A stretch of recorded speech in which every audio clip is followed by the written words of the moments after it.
En el nombre del Padre, del Hijo y del Espíritu Santo. Amén. Salió de allí y vino a su patria, y sus discípulos le siguen. Cuando llegó el sábado se puso a enseñar en la sinagoga. La multitud al oírle quedaba maravillada y decía: ¿de dónde le viene esto? ¿Y qué sabiduría es esta que le ha sido dada? ¿Y esos milagros hechos por sus manos? ¿No es este el carpintero, el hijo de María, y hermano de Santiago, José, Judas y Simón? ¿Y no están sus hermanas aquí entre nosotros? Y se escandalizaban a causa de él. Jesús les dijo: un profeta solo en su patria, entre sus parientes, y en su casa carece de prestigio. Y no podía hacer allí ningún milagro, a excepción de unos pocos enfermos a quienes curó imponiéndoles las manos. Y se maravilló de su falta de fe. Y recorría los pueblos del contorno enseñando. Señor Jesús, déjanos acompañarte en este episodio de tu vida en el que nos muestras tu regreso a Nazaret, tu patria. Déjanos acompañarte para que en esta oración tú nos abras el corazón y nos ayudes a escuchar tu voz de buen pastor que sigue anunciando y enviando, haciéndonos partícipes, según nuestra condición, del mandato universal de anunciar la salvación por los caminos de la vida. Según el Padre Cantalamessa, este regreso de Jesús por primera vez a Nazaret, después de haber comenzado su ministerio público, se produce cuando Jesús llegó a ser popular y famoso por sus milagros y enseñanza, y como de costumbre se puso a enseñar en la sinagoga. Jesús Maestro, ¿cómo nos gustaría renovar nuestro deseo de aprender? Qué importante es este deseo, aprender.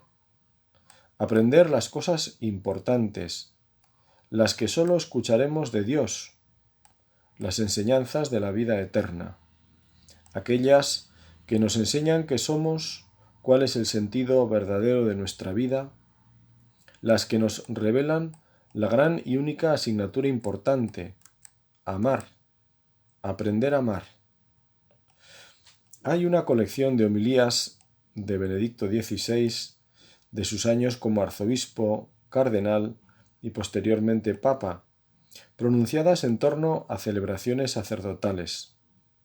En ellas se nos habla a los sacerdotes sobre el sentido de nuestra vocación, y están recogidas en un título bien significativo: aprender y enseñar el amor de Dios. De eso trata nuestra vida como sacramentos de Cristo. No tenemos otra ciencia ni tiene otro sentido nuestro ministerio sino este: Cristo, que es el amor entregado de Dios.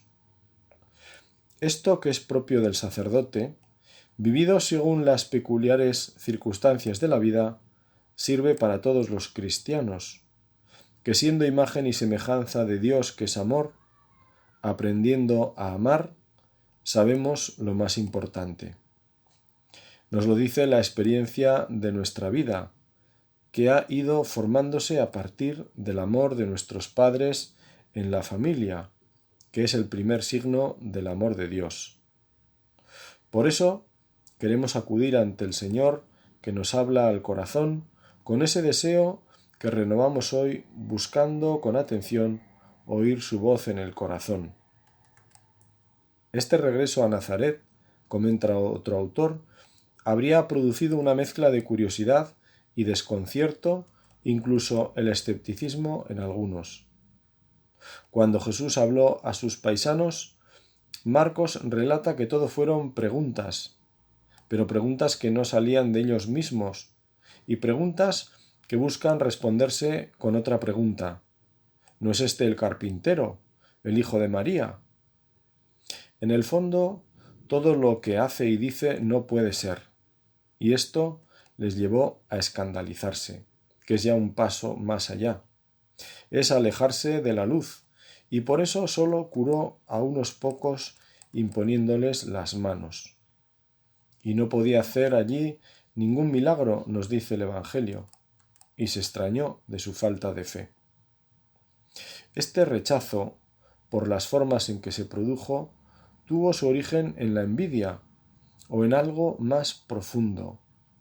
El rechazo que el hombre o muchos hombres parecen sentir ante la presencia de Dios, comenta Guardini, que de un modo magistral describe este escándalo. El escándalo, dice él, es la expresión violenta del resentimiento del hombre contra Dios, contra la misma esencia de Dios, contra su santidad. Es la resistencia contra el ser mismo de Dios. En lo más profundo del corazón humano dormita, junto con la nostalgia de la fuente eterna, la rebelión contra el mismo Dios, el pecado, en su forma elemental que espera la ocasión de actuar. Pero el escándalo se presenta raramente en estado puro, como un ataque contra la santidad divina en general. Se suele ocultar dirigiéndose contra un hombre de Dios, el profeta, el apóstol, el santo, el profundamente piadoso. Un hombre así es una provocación, dice Guardini. Hay algo en nosotros que no soporta la vida de un santo.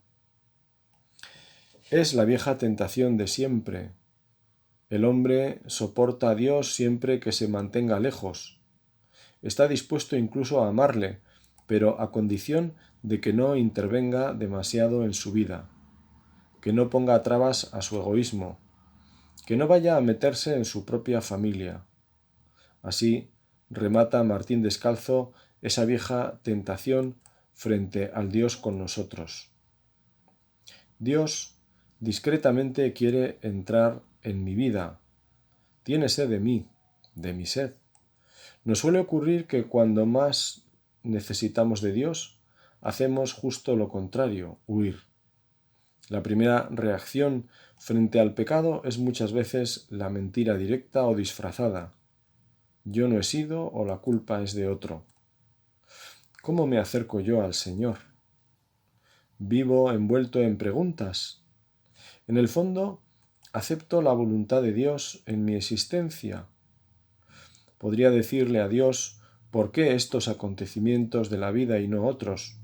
¿Por qué me considero tratado así en mi familia o reconocido no suficientemente en mi trabajo? ¿Por qué esto o lo otro? Ir a Jesús con lo mío antes que preocupado con lo suyo. ¿Cuáles son las preocupaciones del corazón de Cristo? ¿Cuál es la sed de Jesús? ¿Cuáles son los dolores de este Dios hecho hombre que es Emmanuel, Dios con nosotros, el Salvador? Jesús viene a nuestro encuentro con la mirada fija en nosotros y también en lo que nos preocupa y en lo que nos alegra. Fija la mirada y paciente para que sepamos ir mirando nuestra existencia con sus ojos.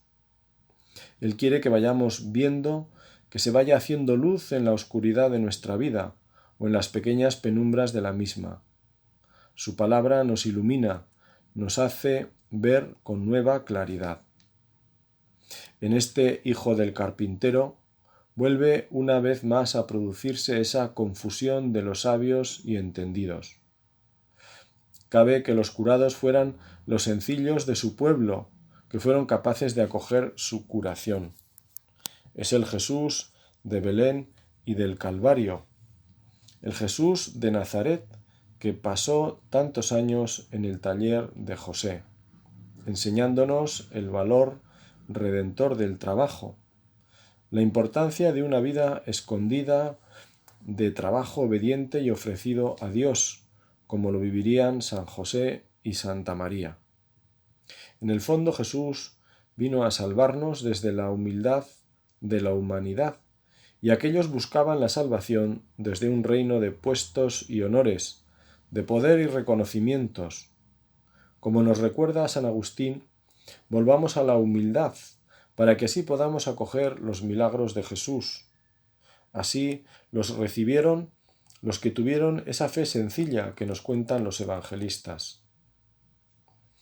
Como el médico, después de haber establecido un diagnóstico, trata el mal en su causa, tú cura la raíz del mal, nos recuerda San Agustín, cura el orgullo. entonces ya no habrá mal alguno en ti. Para curar tu orgullo, el Hijo de Dios se ha abajado, se ha hecho humilde. ¿Por qué enorgullecerte? Para ti Dios se ha hecho humilde. Tal vez te avergonzarías imitando la humildad de un hombre. Imita por lo menos la humildad de Dios. El Hijo de Dios se humilló haciéndose hombre. Se te pide que seas humilde, no que te hagas animal. Dios se ha hecho hombre. Tu hombre conoce que eres hombre. Toda tu humildad consiste en conocer quién eres. Escucha a Dios, que te enseña la humildad.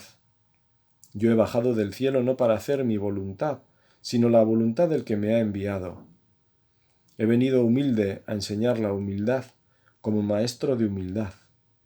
Aquel que viene a mí se hace uno conmigo, se hace humilde. El que se adhiere a mí será humilde, no hará su voluntad sino la de Dios, y no será echado fuera, como cuando era orgulloso. Este Evangelio que acabamos de escuchar y con el que hemos rezado, continúa con el mandato misionero a los 12 que ahora vamos a escuchar en este capítulo 6 de Marcos. Y llama a los 12, y comenzó a enviarlos de dos en dos, dándoles poder sobre los espíritus inmundos.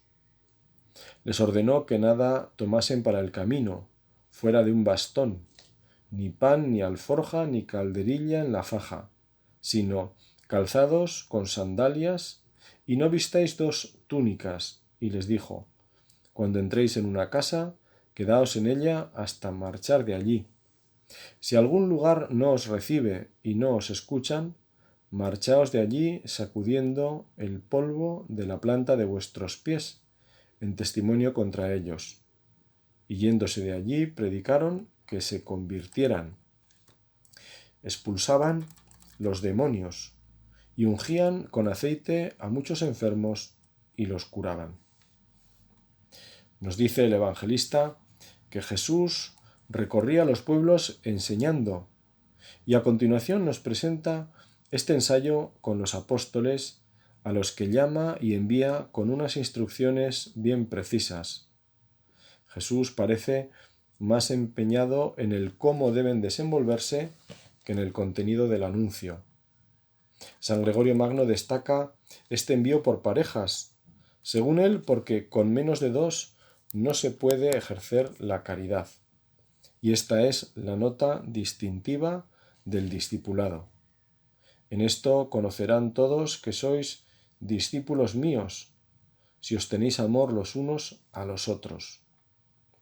San Vicente de Paúl, cuya fiesta pronto celebraremos, afirmaba: si un huevo tuviera asas, lo llevaríamos entre 2, para significar esta misma idea de una forma bien visible, la necesidad de expresar esa fraternidad en primer lugar en la ayuda al hermano, incluso aunque no lo necesite o no lo solicite.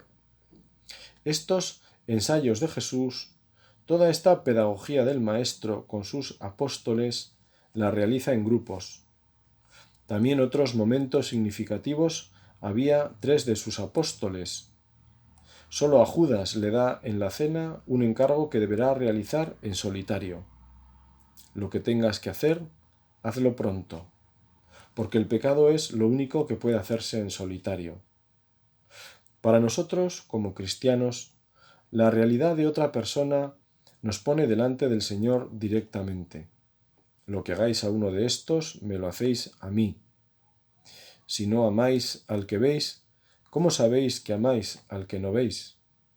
Son frases rotundas de la Escritura, que expresan esta enseñanza tan simple como entendible y a la vez muchas veces exigente de lo que supone ser de verdad cristiano. Mirar al prójimo es recordar en primer lugar su condición de hijo de Dios, su llamada a la santidad igual que la mía. Saber que Dios lo ha amado desde la eternidad y lo ha pensado para la misma. Mirar al hermano es saber que en este mundo no sobra nadie, porque a Dios no le sobra. En este momento, ante el Señor, podemos repasar en nuestro día quiénes serán hoy nuestros hermanos. Algunos ya lo sabemos porque nuestro lugar de trabajo, nuestra familia, nuestros amigos no cambian. Pero como cada día tiene su afán, es un buen momento para pedir a Dios e ir por delante de aquellas personas a las que la providencia colocará hoy junto a nosotros. A veces, de un encuentro fortuito surge una gran amistad, capaz de transformar una vida. En el fondo, un noviazgo que termina en el altar muchas veces comienza de una forma insospechada. Por eso hacemos ese ejercicio de encomendar al Señor a todas estas personas. A lo mejor nosotros mismos entramos en esta oración porque otros han tenido la misma idea. En cualquier caso, sabemos que la oración nunca se pierde. En este envío, Jesús les da un único poder sobre espíritus inmundos.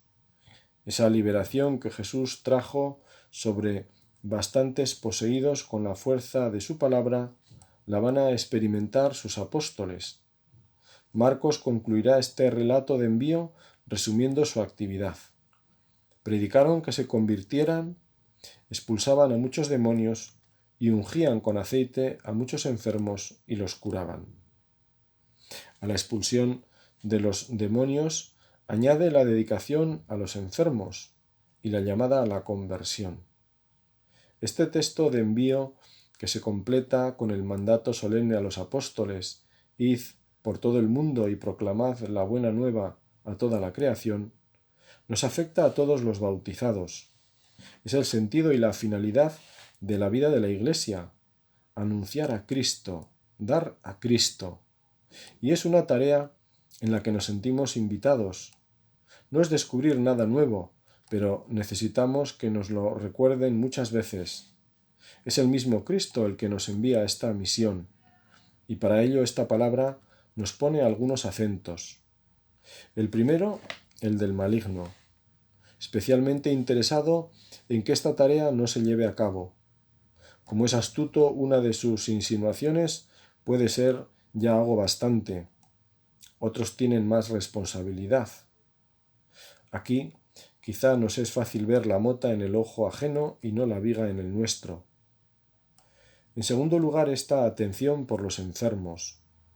También estamos en la mejor disposición para recordar ante el Señor si tenemos a alguien cercano, a nuestro alcance, al que hace tiempo que no visitamos ni nos interesamos por él. Jesús ante ellos envía para la unción y la curación, es decir, tenemos una llamada a llevar el bálsamo de la cercanía y la ayuda efectiva cuando sepamos y podamos. Por último, la llamada a la conversión. ¿Quién soy yo para llamar a convertirse a nadie? Puedo pensar con cierta lógica, y está bien pensado. Pero cuando oímos hablar de conversión, tenemos que pensar en nosotros mismos y en el nombre del Señor. Quizás desde la experiencia de ser liberados por el Señor, seremos capaces de anunciarla a otros. Estos dos textos que hemos escuchado y con los que estamos orando son como dos tablas de un díptico, unidas no solo en el Evangelio, porque una está narrada a continuación de la otra, sino que tienen una hilazón más profunda a mi entender. La contradicción vivida por Jesús en su propia patria de Galilea, en Nazaret, donde había pasado toda su existencia prácticamente, está anunciada a sus apóstoles antes de enviarlos en misión. Si algún lugar no os recibe y no os escuchan, marchaos de allí, sacudiendo el polvo de la planta de vuestros pies en testimonio contra ellos. Sí, Jesús previene a sus apóstoles lo que él ha vivido. Y esta realidad sigue ocurriendo y ocurrirá ante el anuncio de la buena noticia. La vida de un cristiano, si es tal, resultará molesta a veces para las personas. Recordamos la vida de los primeros cristianos, en la que tenemos que mirarnos tantas veces para refrescar nuestro cristianismo. Su modo de vida Admiraba por la caridad, pero también denunciaba lo que ellos no hacían. Recuerdo hace años en una convivencia juvenil de la que participé, siendo sacerdote, que una de las actividades que se planteó era un debate entre ser cristiano y no serlo, creer en Dios y no creer. Algo tan simple y básico para hacer reflexionar a unos adolescentes sobre las exigencias de la vida cristiana. Lo cierto es que aquellos chavales eran creyentes, porque de lo contrario no hubieran acudido un fin de semana a un encuentro de estas características. Pero esta actividad suponía que unos debían argumentar a favor de la fe y otros en contra. Recuerdo que en el grupo de los no creyentes había un chaval desenvuelto y muy jovial, un joven intuitivo, como pude comprobar el resto del día. Al proponer argumentos contrarios a la fe, comenzó con uno que hizo tambalear al grupo de los creyentes. ¿Qué tipo de fe tenéis los creyentes?, decía muy convencido, moviendo los brazos. Si los vecinos que yo conozco y que van a misa y se consideran católicos, luego van a los mismos sitios que los que no creen. Tienen el mismo número de hijos, se van de vacaciones lo mismo y viven exactamente igual. Sin entrar a matizar cada uno de estos argumentos, lo que me interesa es la intuición de este chaval que le llevaba desde el sentido común a concluir que ser cristiano de alguna manera se tiene que notar. No tanto por signos externos, pero sí por formas de comportarse.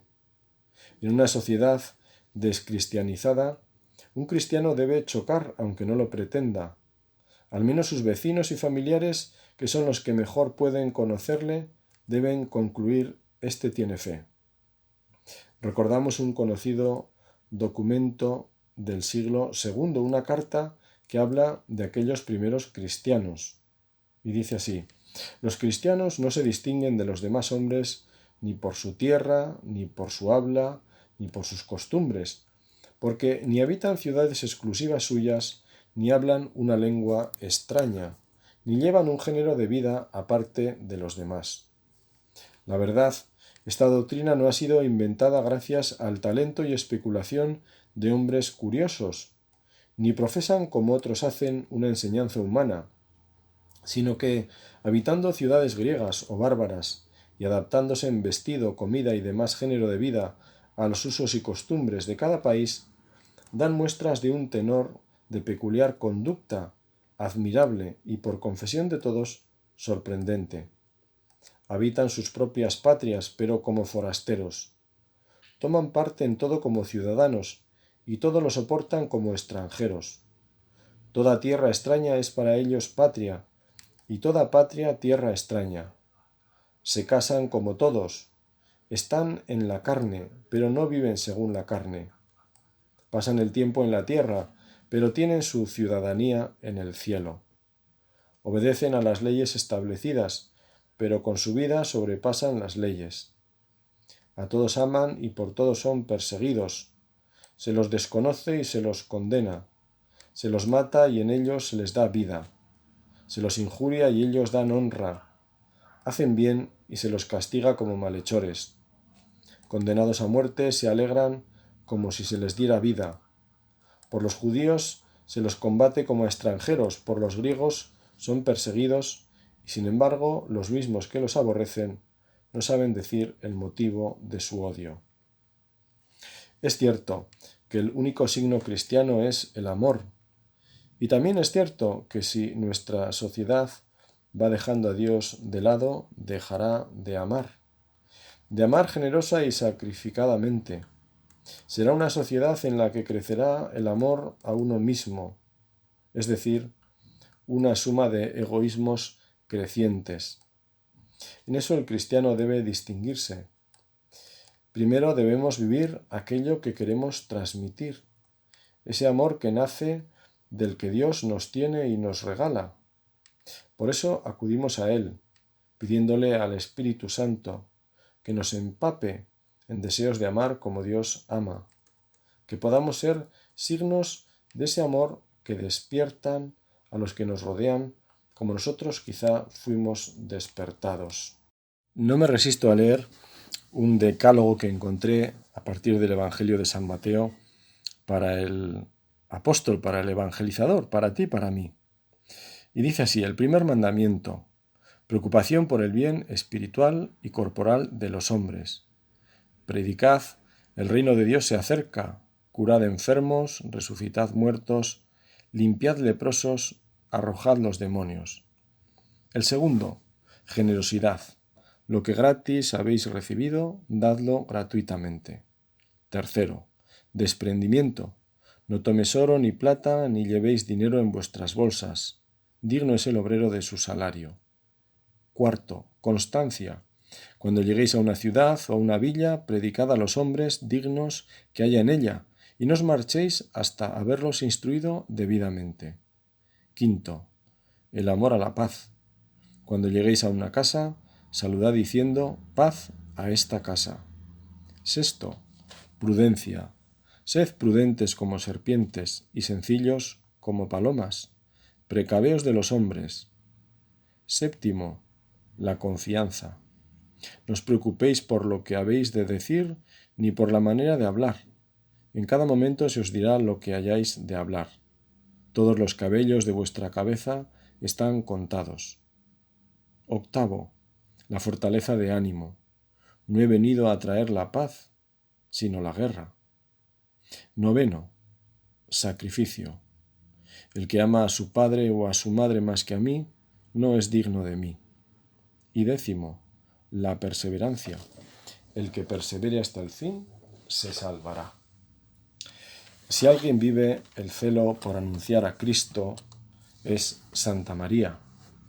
Ella, madre de la Iglesia, es así madre de la evangelización, porque eso es la Iglesia, la esposa que nos da al esposo que es Jesús, que ella nos sostenga y aliente en la misión e inspire en nosotros los sentimientos de los mejores amigos y amigas de Jesús, los santos y santas, y todos aquellos que anuncian a Cristo en condiciones bien difíciles, como lo son en la actualidad algunas regiones de África o Asia.